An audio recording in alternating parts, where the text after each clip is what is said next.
तरीकों की तुलना करते जाइएगा। मेरा विरोध करोगे तो नुकसान उठाओगे, इसमें कोई दो राय नहीं, लेकिन सपोर्ट में रहोगे, ऊपर वाला भी साथ देगा।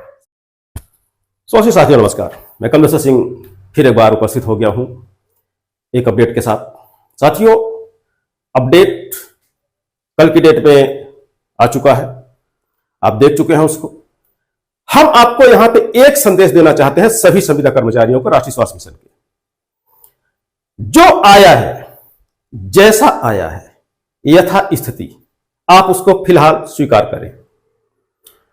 आप कहीं भी इसकी ना तो अपील लगाएं ना तो आपत्ति लगाएं, वो चाहे हाई कोर्ट हो या जो आपत्ति के लिए एक समिति बनाई गई है सामान्य प्रशासन के द्वारा, चाहे वहां आप कहीं भी अभी इस स्थिति में मत जाइए।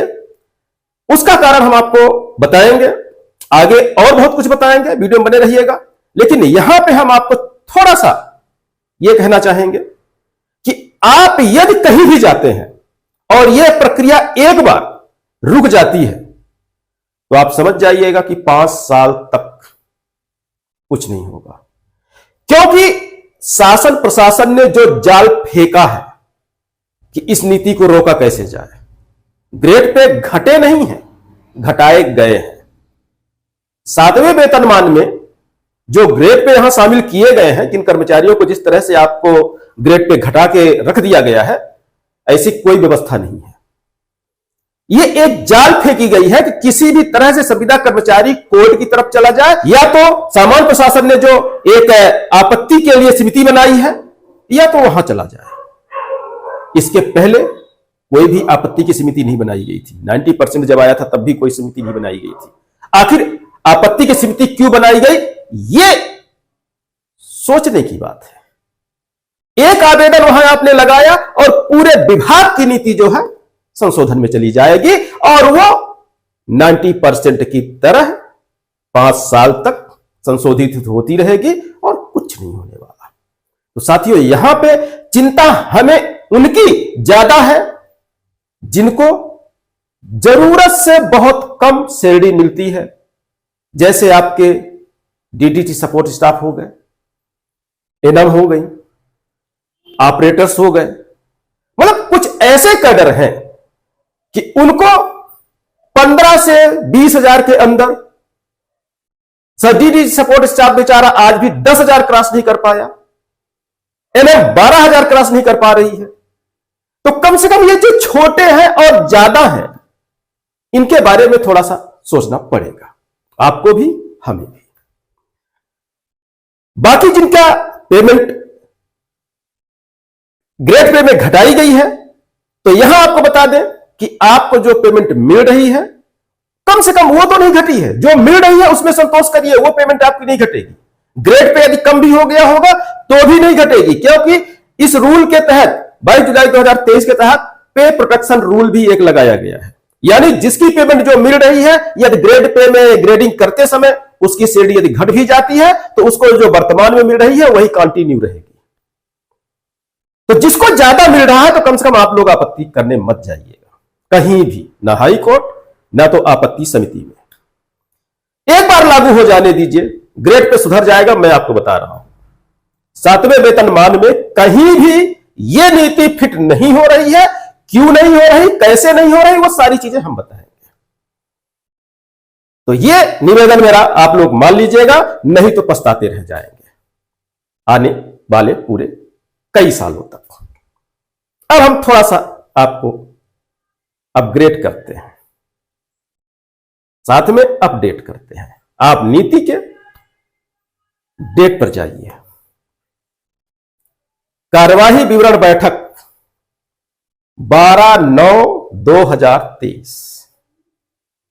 ऐसा क्या हुआ राष्ट्रीय स्वास्थ्य मिशन के अंदर कि 12/9/2023 को कार्यवाही विवरण प्रस्तुत कर, साइन कर पास किया गया, और उसके बाद कल की तारीख में आप लोगों के बीच आ गया।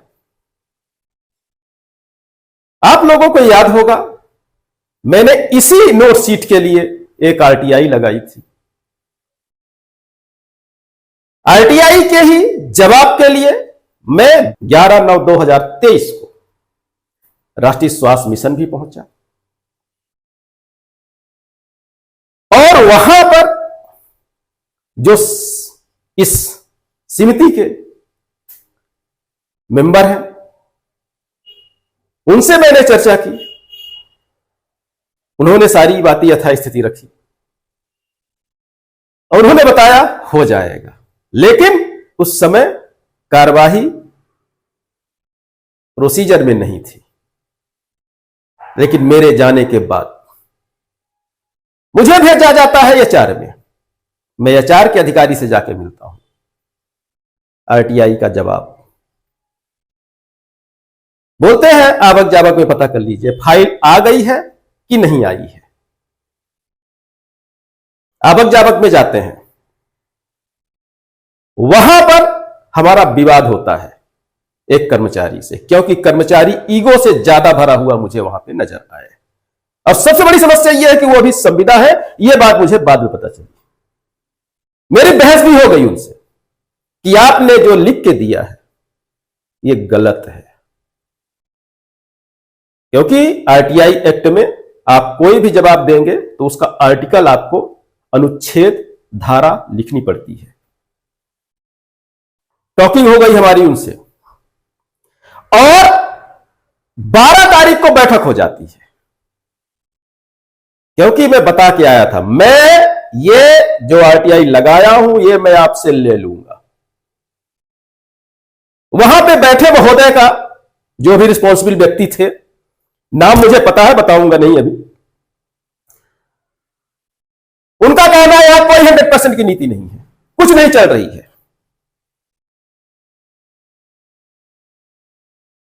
हमने कहा तो लिख के दे देना था कि कोई 100% की नीति नहीं चल रही है, फिर यह लिख के क्यों दिया कि प्रोसीजर पूरी होने पे आपको दी जाएगी। तो कहीं भी आरटीआई एक्ट में नहीं लिखा है कि कोई भी कागज मांगा जाए तो उसको प्रोसीजर होने के बाद दिया जाता है। यथास्थिति जो भी आपके पास है वो देनी पड़ेगी आपको।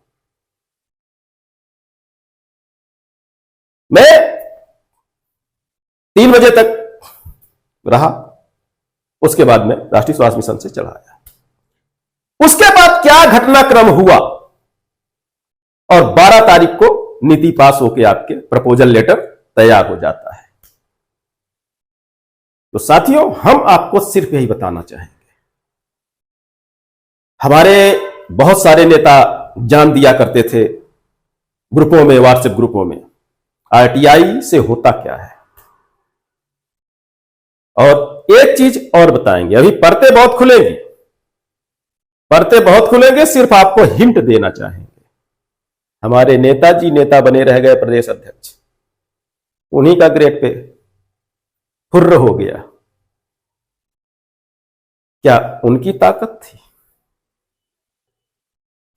चलिए हम सारी परतें खोलेंगे समय के साथ। मेरी पहली विशेषता यही है कि समय के पहले मैं कुछ नहीं बोलता और आप मेरी और आदेशों की आप तुलना करते जाइएगा, तरीकों की तुलना करते जाइएगा। मेरा विरोध करोगे तो नुकसान उठाओगे, इसमें कोई दो राय नहीं, लेकिन सपोर्ट में रहोगे, ऊपर वाला भी साथ देगा। साथियों बहुत बहुत धन्यवाद, नमस्कार।